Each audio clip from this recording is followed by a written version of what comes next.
मित्रों नमस्ते। BA भाग 2 सेमेस्टर 3 पेपर नंबर 5 काव्यामृत, जिसमें यह तो शर्म की बात है जिसे सुशीला टागोर ने लिखा है। उस कविता को हम देख रहे हैं। पिछले 2 लेक्चरों से हमने लगातार इसको देखा है। अब तीसरे और अंतिम हिस्से की ओर हम आ रहे हैं।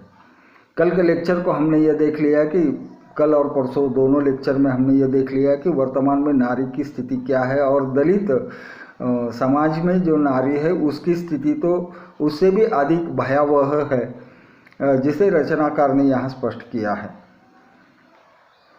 जाति व्यवस्था के अनुसार मूल्यांकन हो समाज का उपेक्षा और ग्लानि के आधार पर।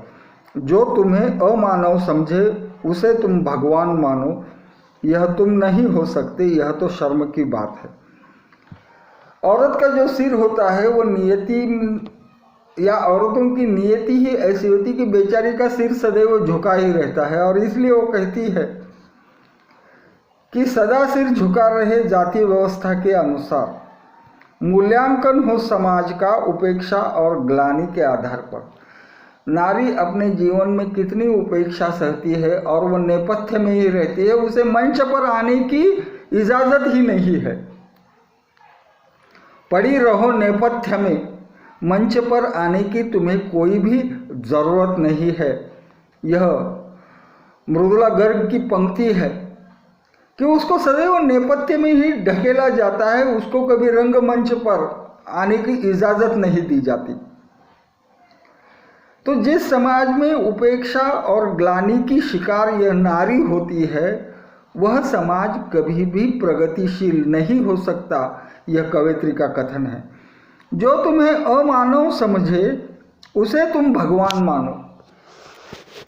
सदियों से यह दुखड़ा जो है वह नारी जाति का हो रहा है कि नारी जो है वह श्रद्धा से देखती रहती है मनुष्य की ओर, लेकिन नारी भी मनुष्य है, इस बात को मानने के लिए कोई भी मनुष्य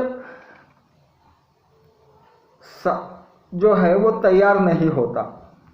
अक्सर हमने यह देखा है कि जो पुरुष स्त्री की इज्जत करता है उस पुरुष की आलोचना करने में समाज सबसे आगे होता है, और यही वजह है या इसी के कारण जो है वह समाज में स्त्री का पक्ष लेकर या स्त्री का पक्ष रखने के लिए कोई भी आसानी से जो है वह तैयार नहीं होता। जो तुम्हें अमानव समझे उसे तुम भगवान मानो।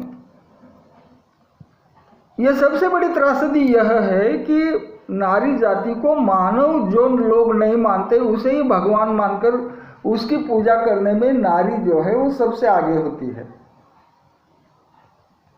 यानी सदियों से हमने यह देखा है कि जिस किसी को हम भगवान मानते हैं वो कभी भी हमारा दुख दर्द दूर करने के लिए क्या कभी आगे आया?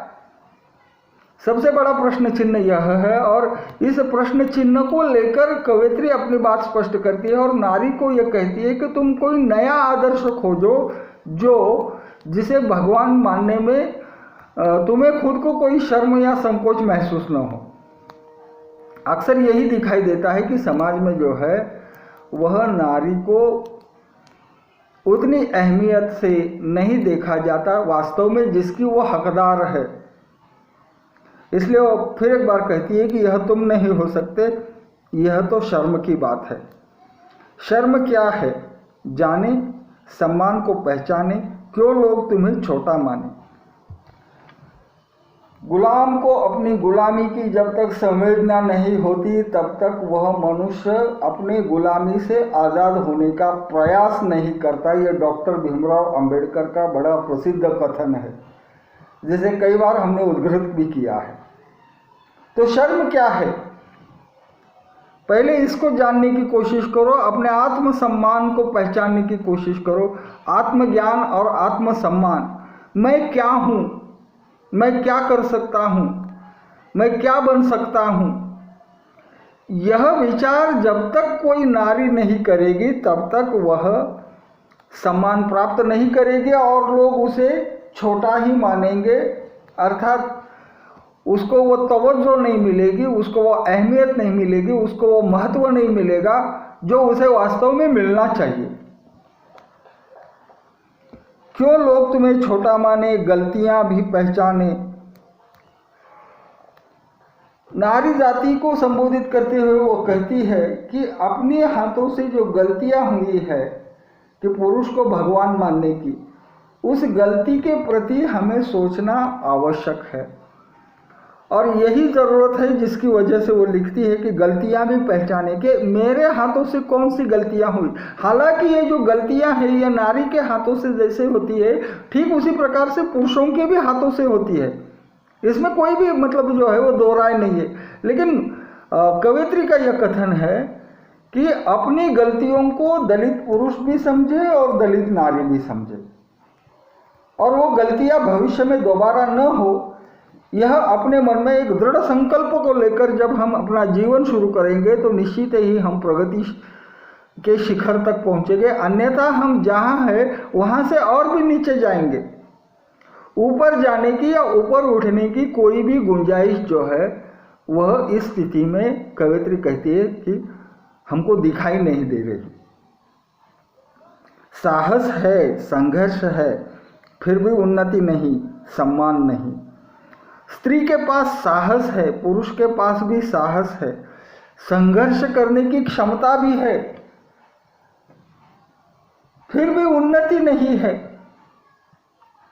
प्रगति का कोई नामो निशान जो है वह इस जाति के सफर में कवयित्री को दिखाई नहीं पड़ता, यह कवयित्री का कथन है। फिर भी उन्नति नहीं, सम्मान नहीं। कभी वो प्रयास ही नहीं करता, पुरुष या वो स्त्री भी प्रयास नहीं करती कि उसे आगे जाना है, अपनी मंजिल प्राप्त करनी है तो उसके लिए उसे क्या करना चाहिए। इसका जब तक वह प्रयास नहीं करेगा, उस पर अमल नहीं करेगा या उस पर नहीं सोचेगा, तब तक जो है वह इस समाज का भविष्य अंधेरे में ही डूबा रहेगा। इसके प्रति कवयित्री के मन में कोई भी आशंका नहीं, और इसलिए वह अंत में फिर एक बार कहती है, यह तुम नहीं हो सकते, यह तो शर्म की बात है। जब तक तुम अपने खुद के बारे में नहीं सोचोगे, ऊपर उठने के बारे में नहीं सोचोगे, तब तक यह हाल ऐसा ही रहेगा और समाज में जो है नारी का स्थान पिछड़ा ही रहेगा।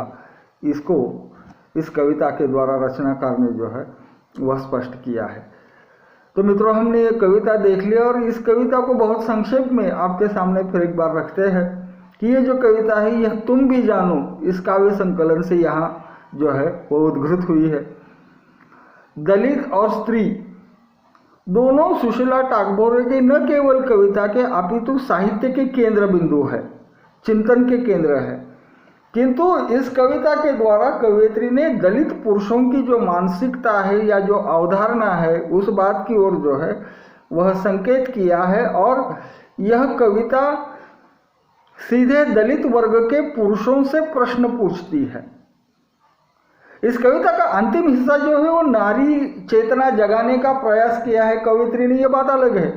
लेकिन बाकी बचे हुए 3-4 हिस्से जो है वो सीधा दलित पुरुषों से यह जो है यह कवयित्री सीधे सवाल करती है। आज 21वीं सदी में हम जी रहे हैं और आज के इस वर्तमान जीवन में अपने पुरखों के तुच्छ धंधों को अपनाना,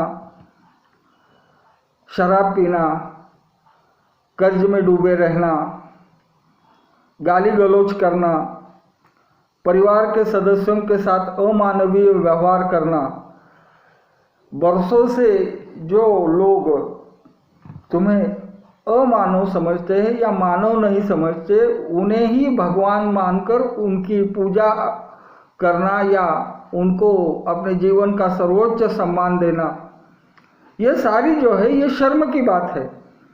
यह पुरुष जाति को शोभा नहीं देती, यह जो है कवयित्री का कथन है।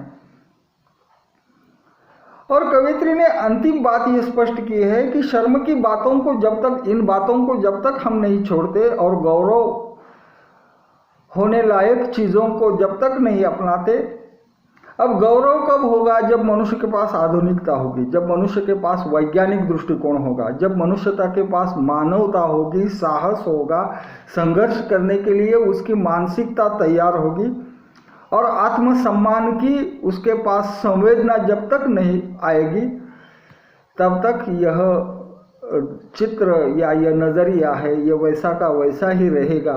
इसमें कोई भी जो है वह फर्क नहीं होगा।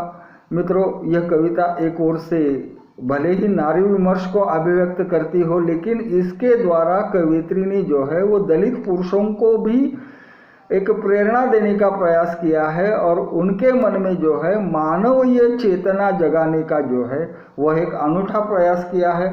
और इस प्रयास में निश्चित ही सुशीला टागोर जी को जो है वो सफलता मिली है। यही इस कविता का उद्देश्य भी है, यही इस कविता का संदेश भी है और यही इस कविता की प्रासंगिकता भी है। धन्यवाद।